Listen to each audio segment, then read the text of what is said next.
If you've ever seen Git push fail because there's no remote configured, this video is for you. The command you need is git remote add.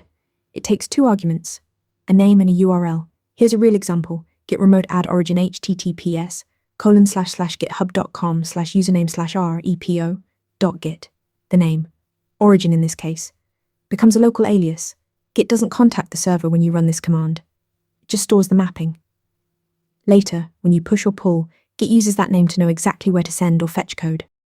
Now, about that name.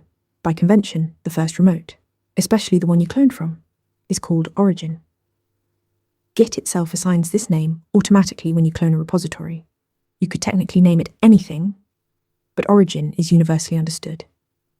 As for the URL, you have two options: HTTPS, which authenticates with a personal access token or password, or SSH, which uses a public and private key pair. No password prompts once it's set up. Once you've added a remote, verify it with git remote v.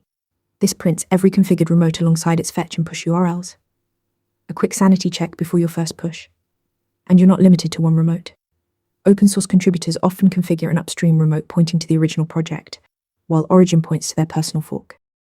Use git remote add name URL to connect your repo, verify with git remote v, and remember, origin is just a well-known convention.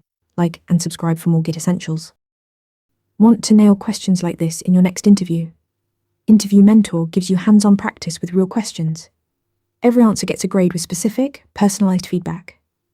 Track your progress across topics and difficulty levels.